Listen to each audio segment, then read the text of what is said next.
All right.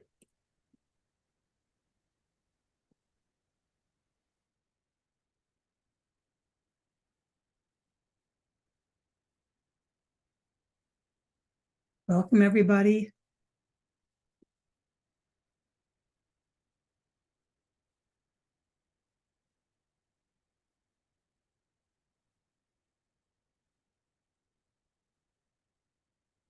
Nice to see a few people with familiar names. Welcome. Glad you guys could come. We're going to give folks another minute or two to log in. We understand that a lot of things end right at 12 o'clock. So it's hard to be somewhere else right at 12 o'clock. Glad we're doing this session. Hi, Aaron. Hey, Jennifer. Oh, What's here? Hi, Sabrina. Yeah, for sure. When I reflect on my experience in grad school, I so wish there was more of a focus on some of the some of the nuts and bolts behind being in business in psychology. And if that happened for me and I did IO, where there actually is more of an emphasis in terms of consultation and whatnot, I'm sure others will really benefit from today.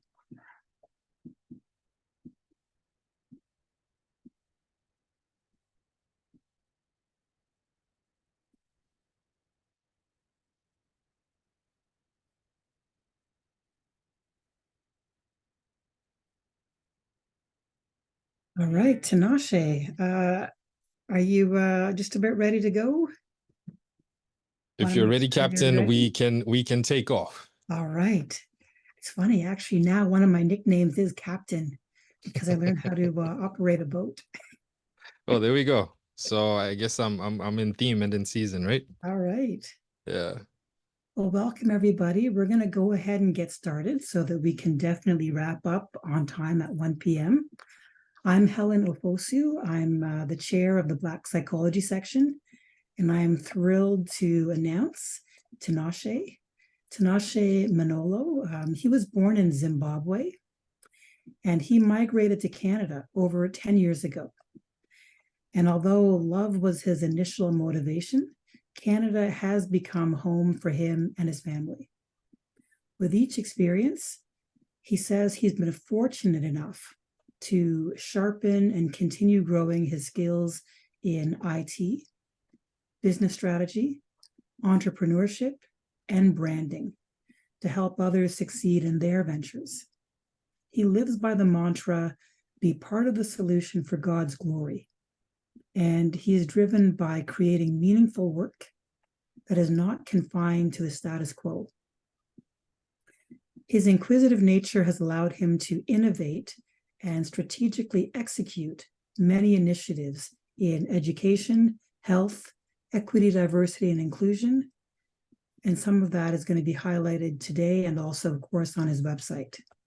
He doesn't plan to stop on this journey, and he looks forward to serving you as he offers his skills and his experience to help you get there. So I'm going to hand it over to Tinashe. Can't wait to hear what you have for us today. Sounds good. Thank you so much for that introduction, Dr. Helen. Good afternoon, folks. Thank you so much for taking the time to, I guess, listen to me talk about some of the things that could be useful in your space. I'm hoping that as we go through this presentation, that there's a lot of information or insights that you can either pick up from that will help you progress as folks and specialists within your space. And for those who may be students working through the cycle to get to that point where, at the very least, there's that preparation made before you graduate and then get into the space of psychology. So yes, this afternoon we're going to be talking about personal and business branding. As Dr. Helen has mentioned, my name is Tinashe Manolo, and she gave a bit of a background.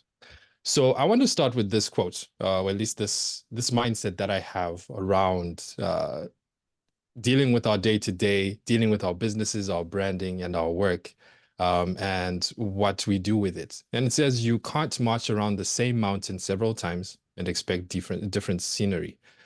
Now, I want that to sit and settle in on you as we go through this presentation, bearing in mind that where you are right now is an opportunity for you to switch gears and start looking for different sceneries. In other words, going on a different path towards the success that you want to realize or the services that you want to provide to folks in your communities and across the globe.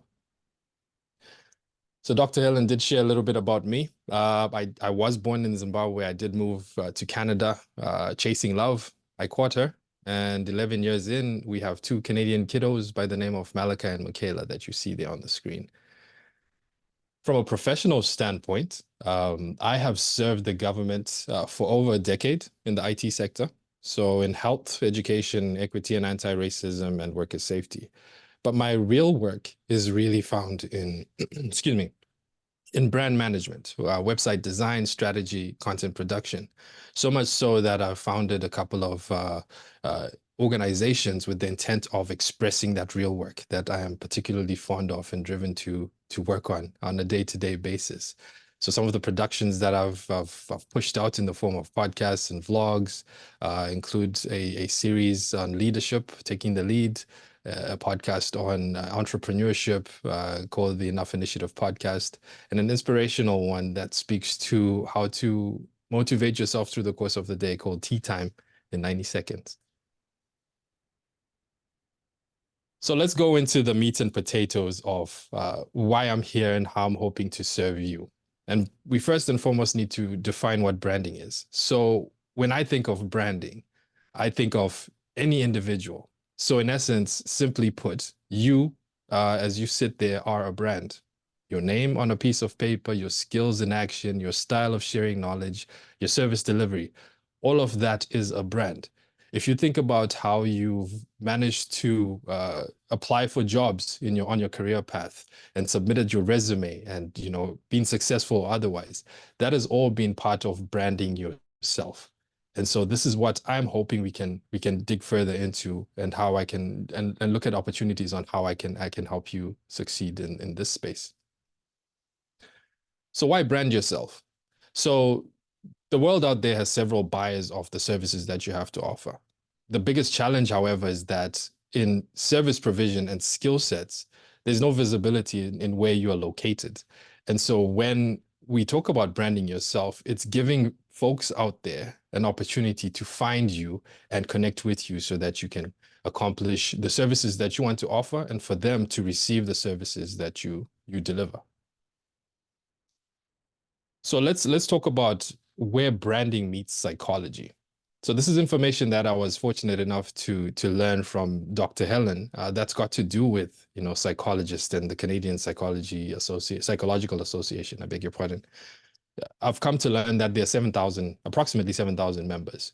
And we already know that having gone through all sorts of traumatic experiences, be it the pandemic and other, catastrophes that have happened across Canada, the demand for mental health psychologists in Canada has increased drastically.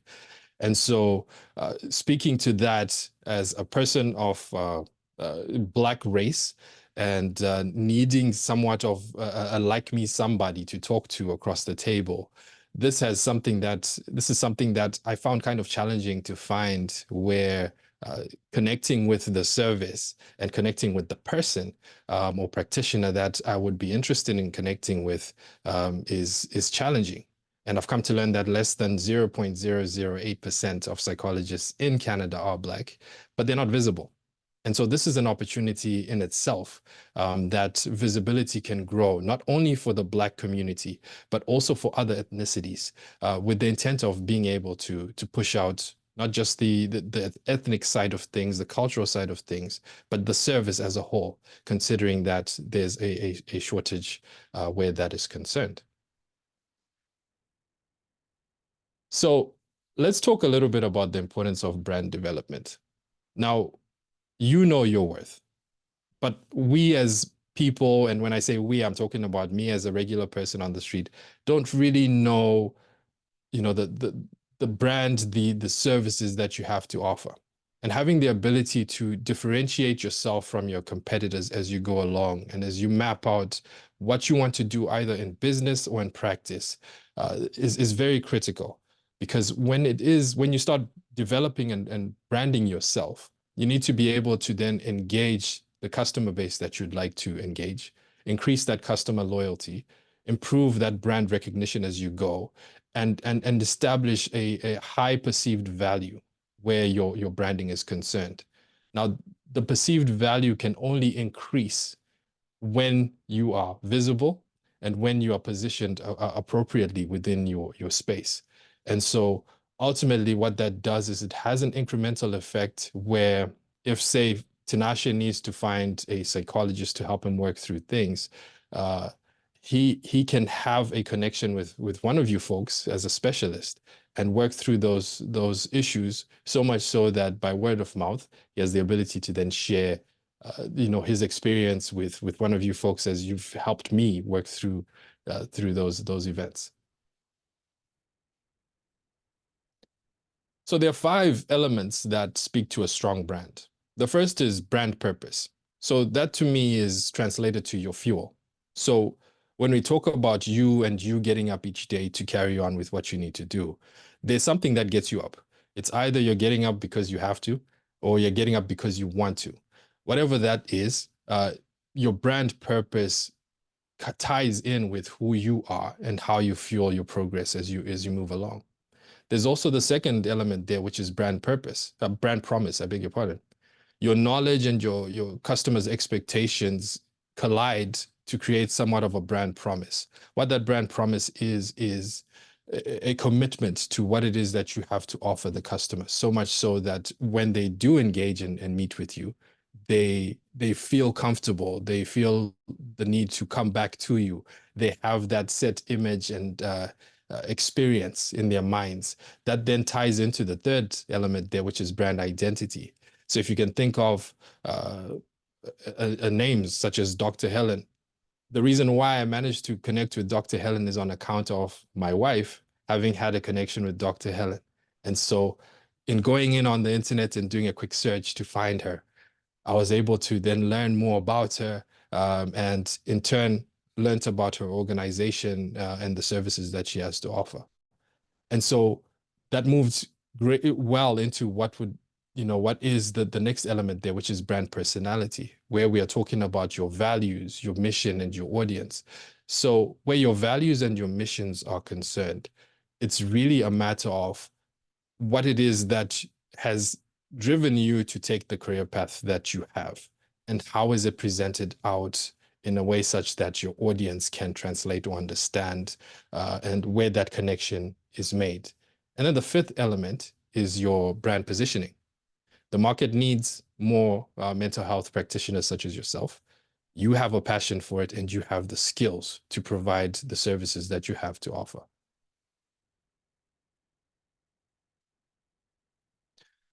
Moving on to the next piece of this transition or this walk through branding is the power of the brand. What we often overlook is the ability to quickly grow uh, our followership on account of having a strong brand. How many times have we come across, different platforms or seen different posters on LinkedIn or, other such platforms or social media platforms and seen a poorly uh, put together brand, so much so that you continue scrolling along to the next thing. Now, the power of branding and the power of a solid brand is that it just doesn't only increase your followership or expand your reach. It has an opportunity to generate the revenue that you need and you're looking for. So much so that as you grow, and as you move forward, you have the ability to connect with your customers in a way such that there's an increased awareness and a success that you are looking for.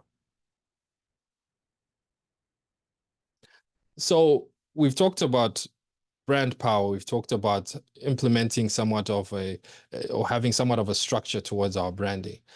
But there's got to be a strategy around it, because without a strategy, then there's no point in having a vision or an idea that doesn't have incremental steps.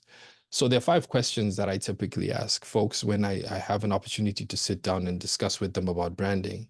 And one of the questions is the first one that you see there is, what impression do you want to establish? Because when we walk into rooms or when we sit on these virtual calls, there's there's an impression that we give off. And if it's not given off well enough, we lose an opportunity to then extend that growth that we're looking for where branding is concerned. Moving on to the next question that I typically ask is, does that impression align with who you are? It's one thing to be able to give a great first impression. It's another thing to remain consistent in that impression, so much so that it aligns with who you are. And if it's not who you are, then it takes away from the opportunity for your customer to really engage and be somewhat of a loyal customer going forward. The third question is, what message are you trying to communicate? It's no secret that there are a lot of mental health challenges, and I've alluded to that before, and as we've worked through this presentation. And in your messaging, there's a piece of communication that folks are looking for that will help them either take the leap to come look for you, or more importantly, have the opportunity to pick from the folks that are available. But obviously, visibility is a key piece of that. The fourth question is the quality of impressive enough to draw your customers closer? I alluded to having poor, branding where flyers are concerned, where marketing is concerned, where communicating is concerned. That quality is actually a key piece into that engagement that is necessary from a business standpoint. So if the quality is poor, you you obviously and probably see the numbers decline on how many customers you can engage moving forward. So if your quality of product is clear, if your quality of brand is consistent, then it will remain attractive enough for folks to keep wanting to come back to see what you have to offer. And then the fifth one is there a market for your brand? It's no secret. We have a shortage of practitioners such as yourself. So let's get you folks out there so that folks can actually take advantage of the services that you have to offer. So in closing, I want to share these 10 steps that could be useful for implementing your brand strategy. And these are pillars or facets that get you to a point where, at the very least, you have established somewhat of an idea of where you want to go. So the first step is to establish a brand vision and mission. What that is sitting down and having a clear picture as to where you want to take your brand. I allude back to our discussion, or at least my sharing around you being a brand. So that becomes a question of, what is your brand vision? What is your vision for you as a specialist or a practitioner in your sector? And in understanding or having an idea of what that vision is, what is your mission? What steps do you want to take to be a meaningful and impactful individual within your space? The second is identify and understand your target audience. If you don't know the personas that you're targeting, you're likely going to be chasing after something that doesn't exist for you to serve. So it's highly important that as you identify and understand your target audience, you cater and conduct the necessary steps to then tie into what the third step would be, to conduct a competitive analysis. So this is looking at holistically across Canada, across the globe, what are some of the competitors that have somewhat of a brand strategy that you would like to implement that ties into who you are? What are they doing that you could either draw from or improve on, so much so that your customers get the best of you? Find a unique selling proposition. So this step is very important because oftentimes a market is flooded. We have so many different social media platforms, but what is their unique selling proposition to each user? Where you as practitioners are concerned, there is that opportunity for you to be unique in a sense. So if your target market or your target audience is a specific ethnic group or a specific gender group, that becomes an opportunity for you to find unique ways in which to deliver. The fifth would be creating a compelling brand story.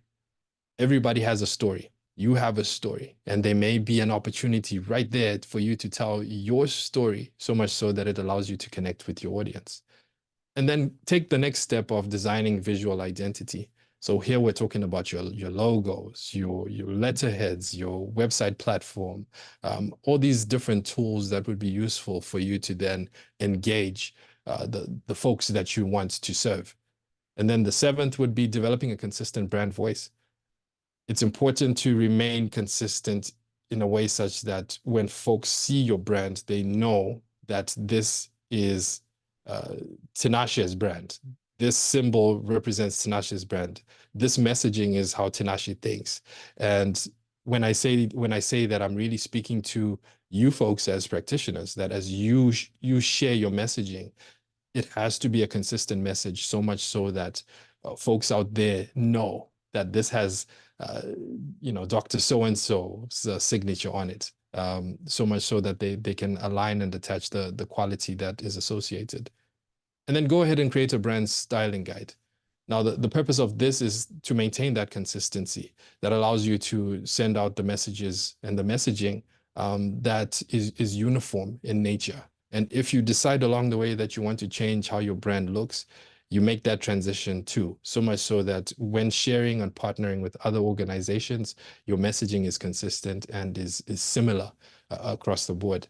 And then the ninth step to take there is implement a strategy across channels. Uh, if you have a strategy that touches on different channels that folks or the audience that you're targeting particularly participates on, do that. Take an opportunity to create a presence, so much so that you find yourself in a space that is not only connected to your audience, but also engaging to grow that audience to become customers for you. And then the last one is monitor your brand for continuous improvement with the intent of making sure that as you grow and as you continue, there's not only that consistency, but that you're also using the data to help you adapt as things change. Because again, we know that there is a shortage of mental health practitioners. And as that momentum is built to recruit and have more folks trained to join your space, then you'll find yourself in an opportunity whereby you are performing well enough and the data speaks for itself. So I'd like to thank you so much for this opportunity to have a chat with you. I'm always looking for exciting opportunities to serve, and I look forward to connecting with you. I also look forward to helping you get there. And so I will pass it back on to Dr. Helen for any questions, if any.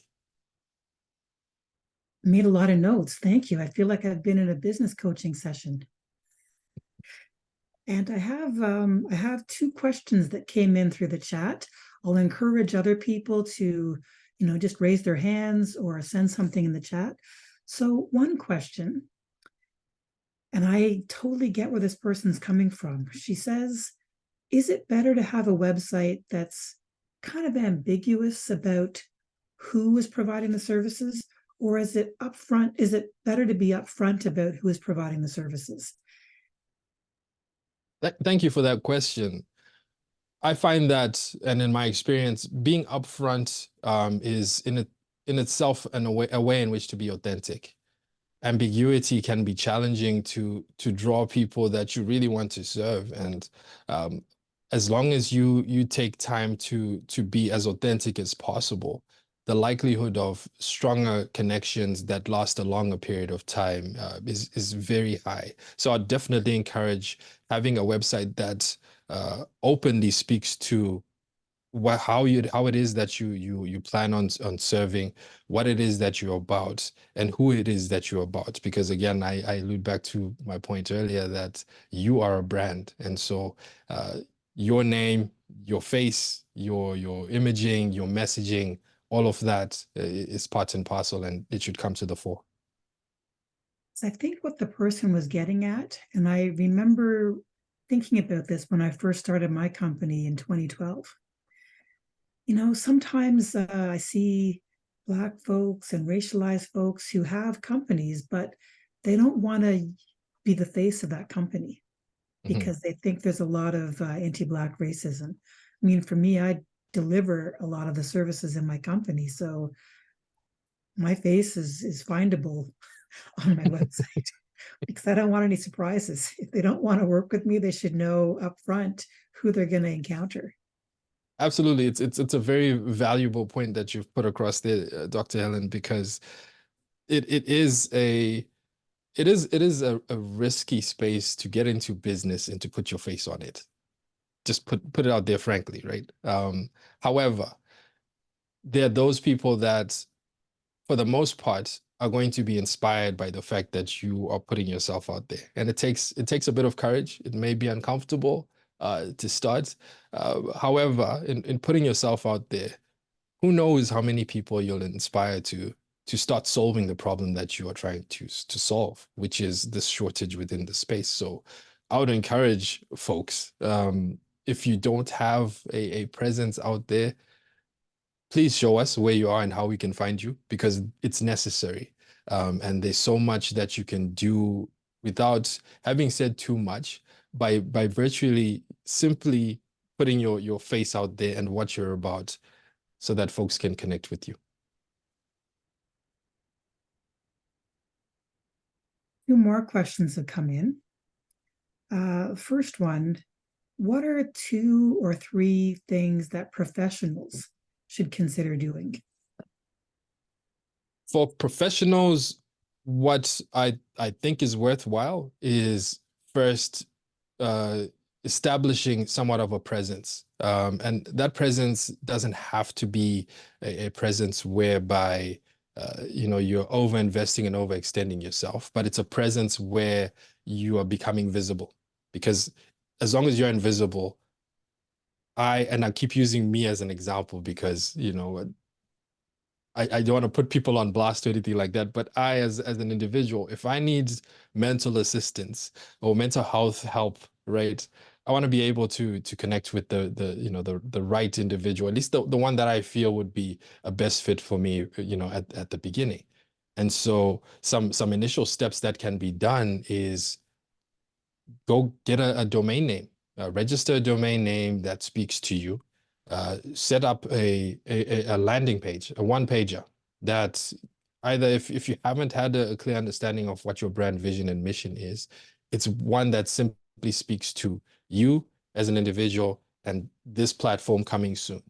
The value of that, and this is something that I learned recently, courtesy of Dr. Helen, is that from a search engine optimization standpoint, the longer your website is on and live, the higher it is ranked on your Google and the likes. So as an initial step, if say you're a student, if you go ahead and create your landing page, that's coming soon, right? However soon is, that's up to you. The key is to create that presence whereby when they then, and by they, I mean, customers such as myself, go looking for a name that suits where I've been recommended to go, look at, your name comes to the top, and those details as to how to connect with you are available. Then we make that connection. See, Karen has a question. Please go ahead. Hi, thanks. Yeah, Thank you, Tinashe, for the presentation. it's my pleasure. Yeah, my name's Karin. I'm a psychologist, and I have a smaller niche. So I wonder if you have any tips for this. I'm a clinical psychologist, but where I work is my subspecialization in neuropsychology. So if I was if I was one of the many colleagues that I know in clinical psych who are doing treatment for anxiety, depression and stuff, they're inundated with work and they're overloaded and trying to find colleagues who can help with clients who are suffering from all the things you mentioned. My niche is in a sense smaller. So I find it can be hard to find those customers, those potential clients, because to come and see me, my niche is, okay, if you have a brain injury or a neurologic disease that affects your brain, or, I do work with concussion as well, and that sort of thing. Or if you're family members and you're dealing with someone who has dementia, your spouse or your parent is living with dementia, I can help with those things. And I have a high degree of specialization in that, in neuropsych. But I find just with my website out there, It's the other issue is I have different sources of referral. So some are self-referred, but a lot of the time I work with people that come through insurance companies or come through employer or professional bodies that regulate, and they're, you know, concerned about this professional, a nurse or something, and that has a substance problem or something like that. So I get all these different sources. Anyway, I find I struggle with branding, I guess, and I know I've been told you have to be brave and just say what your specific brand is, and I do that, but it's, I don't know. Anyway, I'll stop talking and see if you have a tip. One thing, thank you for that. And it's a challenge, especially when you specialize so in such great depth, and Yeah, that depth is very impactful. But for the layman, we don't really know. Like when she says neuro something something, like what is exactly. that? What I've found as an opportunity from a brand standpoint is creating a on your website or a platform where you're talking about these different issues, right? And talking about them could be in the form of a podcast or in discussion, a video, you know, or vlog or something of that nature, where you are conversing with other practitioners in your space or outside of your space to connect the dots, so much so that there's that correlation and education that, you know, people such as myself can learn that, wait, if I am feeling this way, or if I'm starting to become forgetful, maybe that's what this is. So leveraging your website, not only for it to be a referral based opportunity, but an education platform where you share your thoughts in blog format and you post them on these other mainstream platforms.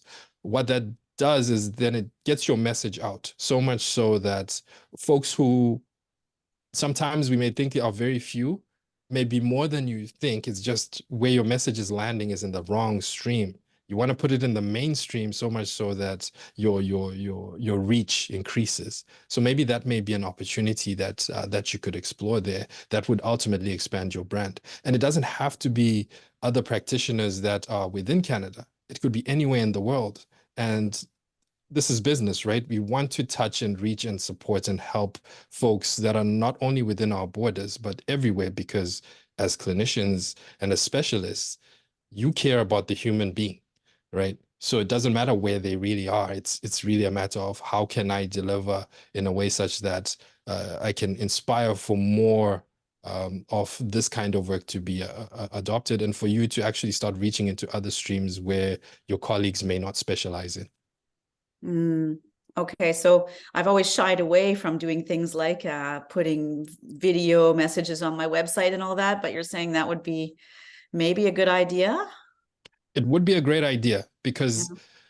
patience is not something that's very common nowadays, where you know, branding, marketing, and connecting with folks is concerned. But if you have content that, you know, satisfies your target audience, then you're guaranteed that there's that reconnection that will constantly happen. Okay, thank you. I'll look into that. It's my pleasure. I'm glad for your question, Karen, because I sometimes have clients who have, you know, they've had traumatic brain injuries, concussions. So I'm going to look you up on Google. Please do. I'm actually in the midst of trying to revamp my website, so this is good timing, because I struggle with some of those questions, and SEO is another one. I have an issue where, sorry, can I ask another quick question, or is there someone else waiting? Nobody else is waiting. Go for it.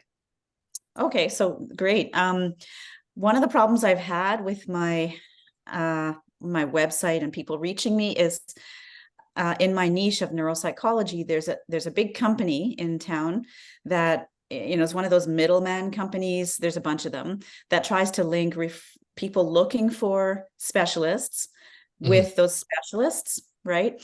And I'm on their list of providers. And I do occasional work for them. So, but when people are looking for someone like me, often what happens is they find me through that company. Either if they're looking, sometimes even if they're looking directly for me, like someone recommended me, and this client, prospective client, is trying to find me online to contact me directly. And annoyingly, they find me through this company. and then they call the company, and the company surcharges them just to connect with me, Get in right? touch with you. Yeah.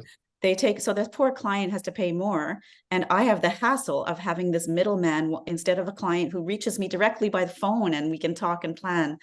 And I'm trying to talk to people in the field about optimizing my SEO. So my site, if they're Google my name, especially, my site comes up first before this company. So I don't know if you have tips for that, or Helen maybe does. I have a couple ideas because you and I have something in common. I'm in a small niche as well. Most people who are looking for psychologists are not looking for somebody with my background. But that's also an opportunity because you probably don't have as much competition in neuropsychology. So what I would do is I would think, okay, if somebody was looking for me, what words would they be typing to find me on Google? Yeah, yeah. And so you want to have maybe a blog article or a video, one that says, like, basically, what is neuropsychology? Maybe another one all about why a neuropsychologist is an amazing partner after a concussion.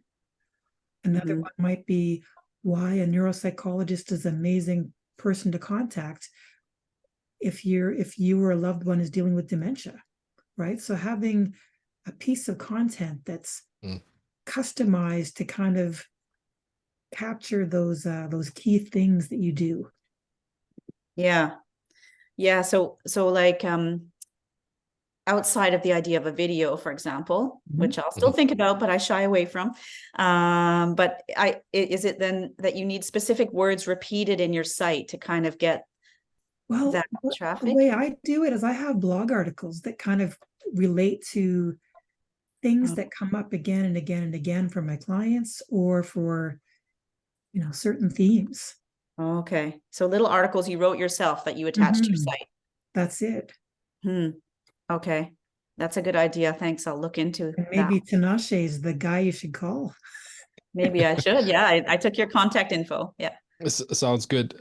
The other piece of having an organization that kind of pops up as a go-to is an indicator that maybe what's needed is to elevate your visibility in these different pockets. So much so that in as much as you may rank above the organization, you become somewhat of a direct contact as opposed to the organization, that's surcharging, folks that reach out to them for your services. The key to that is, circling back to the idea around having the right educational content that speaks to your niche that you have created. So much so that within your circle of your network, you encourage discussions around different topics that you want to see happen. That kind of activity is something that becomes, visible in a way such that, like Dr. Helen pointed out, when you have an article that speaks to concussions and with how folks tend to like to go to Google if they see symptoms of something, you want to be the one that, comes up at the top, right? As, the option to go to where the symptoms that they have are concerned. And they want to, where customers or your target audience is concerned, there is if they can then dig deeper into, say, visiting your websites and learning more from your articles. And say a simple thing at the bottom of your article, as you've, finished an entry, you put your contact details there. That creates that connection between you and the customer because they've learned their system and now they've read through what your knowledge is around it. And they're like, okay, let me talk to this individual so that I can figure out what's going on with me. So those kinds of little, tips and tricks could be useful for that engagement. Okay. So that should be not just on my website pages, but like blog articles attached to it that I write. Like, have you had this problem? Do you struggle with this? Or yes. And how come that makes a difference? Like whether it's a blog attached or whether it's just in your 5 pages of information and education on your site? It's because your blogs can be optimized. So each post, you can set the keywords that Dr. Helen was talking about in your blog, so much so that when someone goes to search on Google or whatever search engine they're looking for, it goes looking for those particular words. Here's a perfect example. If you go and you search for, and you key in the words anything but cantaloupe, it's going to pull up anything but and cantaloupe, right? It's not going to pull up what you don't want about cantaloupe. It's going to pull up everything to do with it. So in putting in those keywords in there, that becomes somewhat of a searchable thing because it's out there. So you want to be able to create content in your blogs that ties your knowledge on it to you as an individual, and then create that connection between you and your customers. Hmm. Okay. And in Thank you. fact, the issue that you're having, Karine, where there's a middleman who has a bigger web presence, so they're drawing all the attention. It's a similar issue that a lot of employees have. Let's say you're a psychologist and you work for a government organization or a school board or what have you. Mhm. You have all kinds of skills and abilities, but your name is probably not listed on the website. Or maybe in your case it is, but in a lot of cases you're not. So you've got all this expertise, but you're kind of invisible. And in a lot of workplaces that are kind of problematic, especially for racialized people, if they're not welcome, not respected, I think it's risky to be invisible. So even having a landing page like what Tinashe was mentioning, which is literally just a one-page thing that somebody can find on a website that has your name, a little bit about what you do, your contact information, at least it makes you less invisible. And you have control over it. You know, social media is great, but we've all seen what happened to Twitter recently. It's become X, and apparently it's becoming a very different place. So anybody who was counting on all of their visibility coming through that platform, well, now they've changed the rules. Now you have to pay, and now a lot of people have left it. So maybe your target market's not there anymore. But if you had Twitter and you had a landing page, well, people can still find you. So a landing page, sorry for my ignorance, is different from the, let's say, maybe 5 pages on your website, or what is a landing page? So a landing page is when folks dial in or type in your domain name, so your website name. Okay. The first page that they get to. Okay. That is my your home landing page. Yeah. Yeah. Okay. So your home page is your landing page. Yes. Yes. Okay. Yeah. Okay. Thank you so much for your input. I'm going to give that all some thought. Oh, it's my pleasure. It's my pleasure. So I have another question that came through the direct message. What should an aspiring professional do? So what should a student do while they're still in grad school? Oh, when still in grad school, there are a lot of things that you can do in preparation. First thing is start by, we've discussed this whole idea of having a landing page and that kind of thing. It's a key piece to have your own space, your own address that's established. Or if I can put it this way, if you go to GoDaddy, for example, and you sign up for a 10-year domain name registration, the benefit of that is you have 10 years to then set up a platform that works for you. You've locked in your domain name, and no one gets the opportunity to touch that. The second thing is having a private space, because again, the conversation about not being visible is a real thing, especially where your skill sets are concerned and the likes. The other thing is in your visibility, because we live in a world where you have a phone, you have the ability to, create little bits and bobs of content.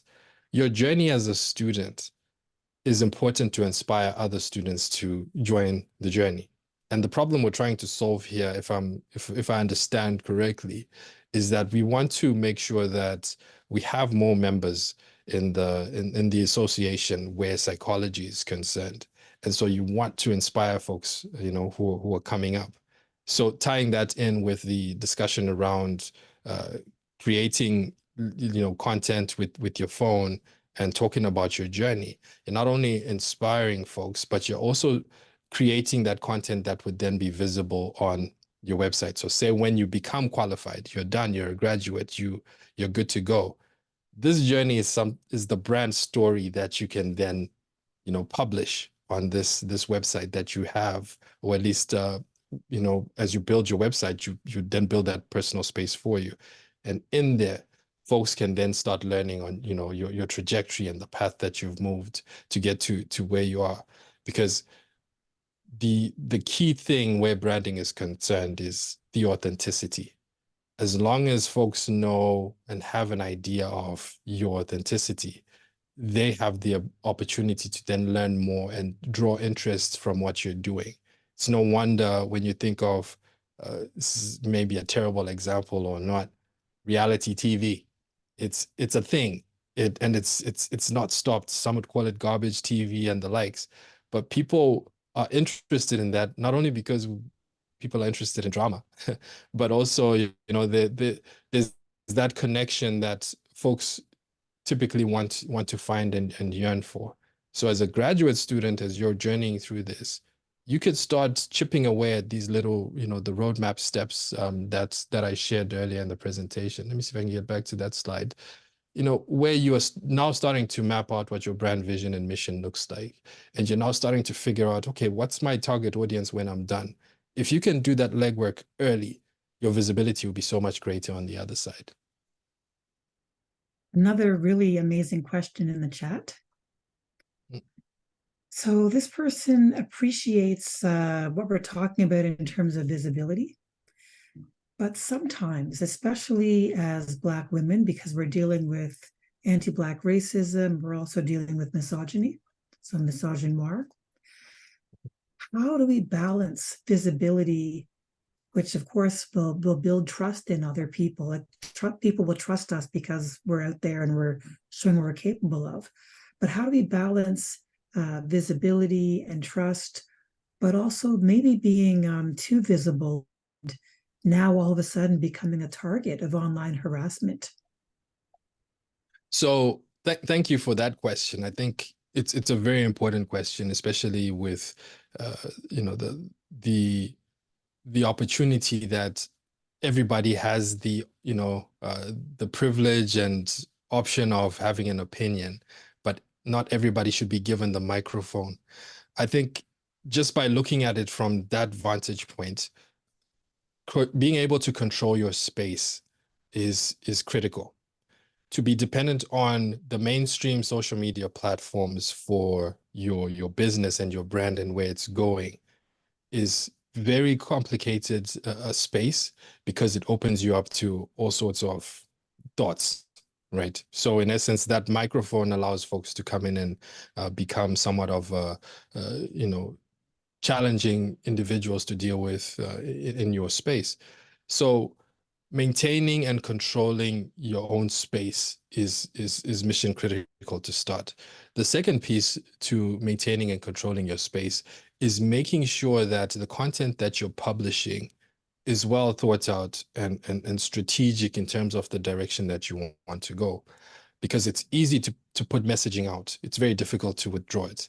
And so if you think through the content and leverage some of your colleagues to speak to their thoughts and insights on whether or not to publish certain content, that kind of partnership and working together will be useful, more so in the space where, misogyny is concerned and the likes, because as a group, you need to protect each other.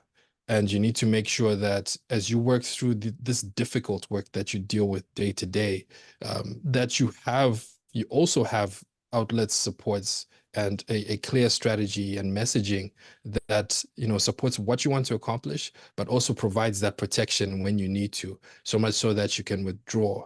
And that ties in again with the importance and the value of being able to maintain control of your own space, which having a website would be useful, where you can turn off and turn on what kind of messages you want out there, and whether or not they should go to these mainstream social media platforms. And you know, there's a strange consequence. I find that even though I put out a lot of content, I'm pretty active, whether it's on my own website or on social media. Thank goodness I don't get any harassment. And I think it's partly because, you know, sometimes people kind of ignore Black intellectuals and ignore Black professionals. So I can often say a lot that I want, and nobody, you know, sometimes it's almost like I'm shouting into nothing. Granted, us as your Black community, we see, we watch, and we are listening and we're learning. I'll put it that way. There's folks such as yourself, Dr. Helen, and other folks on this platform. Your message is very important, and you may think there's nothingness, and you may think that the fact that there are no likes associated to your social media post, the goal is not likes. Yeah. The goal is your message out there, and is it able to be recycled? Because you never know who is going to see your messaging when and how they're going to end up reaching you. I alluded to my wife being my connection to Mm. Dr. Helen. It's because she saw Dr. Helen's messaging and she was like, here's a Black professional in the profession that I'm pursuing. I'm so glad there's somebody, because I was having a difficult time finding anybody. I want to talk to her. And in no Mhm. time, she booked a call. She spoke to her, etc. And then she was like, Tinashe, there's this lady that I spoke to. You need to go talk to her, And right? here we are. And here we are, right? So I'll put this out there, and this is one of my mantras. You're only one person away from the thing that you need. And oftentimes we lose sight of that, because when we don't get the likes that we think we should be getting, we automatically think, well, maybe I'm not connecting with the person that I should. And that's not necessarily the case. We are watching as people in the Black community, for example, right? And other ethnic groups that are in this virtual room. You too, your message matters. And as you put out your messaging as a brand, as an individual, there are people that resonate and want to connect with you, but they need to find you first in order to be able to do that. You make a good point about not being too preoccupied about likes and followers and whatnot. There's this thing that not a lot of people know of. It's called dark social. Mm, And it's not about the color, it's just about the fact that certain social media posts, they are compelling, but maybe they're so compelling and kind of provocative. So people consume the content and they might share it through direct message, mhm, through text. They might download it, they might print it, whatever, but it's not public. mhm. And that's okay too. And that's it. The legwork is done behind the scenes. It's not what's seen out front. The fact that a post doesn't have likes doesn't mean that Dr. Helen didn't connect with Tinashe and Tatenda. No, we definitely did. And so I can only imagine how many more people need your messaging out there as a community and as an association, that will allow them to then get the help that they need. And we could work through the shortages that we find here, by inspiring others to join the fight. I think Helen, you're actually quite inspirational on LinkedIn. That's where I found you, and I really like the things you post. And it's so nice seeing a psychologist on there who is non-white and just putting their stuff out there and representing excellence. So yeah, no, I think it's absolutely true, everything you're saying, Tinashe. Yeah. And I mean, I say it, half joking, but you can say a lot and the haters might not even notice you, or they might just ignore you. So say what you need to say. Mixed And there's blessing. there's and there's also no shortage of allies too, right? So if you're posting out your messaging, there may be non-Black individuals who are like, why isn't the Black community doing this? Because my best friend is Black. How can I help? That kind of thing. All of that plays a huge part in in growing that messaging, in extending your brands to points where it couldn't quite reach if you keep it to yourself, or if you keep it within the just the community as a whole. This is not to say that there's no value in building something that is Black centered and is excellent, and has the impact that we needed to for our community. But there are also those folks who have friends who are Black, who don't know where to go to find the information, right? So the partnership piece is also a very important part of it, where that, wherein as you're building this excellence internally, externally you're reaching out to other groups, and you're building a momentum that meets the foundational piece of it, which is mental health and mental health well-being for for humans. So we have a few more minutes. Any other questions? We probably have time for one more.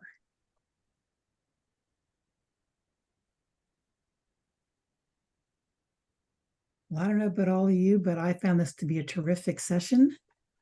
I've been part of business masterminds, and this is exactly the kind of content we covered there. So it's not surprising, given that you have an IT background, but also an MBA. So thank you for sharing your wisdom with us. Let me just check and see. I see something in the chat. Just a thank you, which we appreciate. So thank you. Thank you for sharing your wisdom with us, sharing your time, and your generous answers.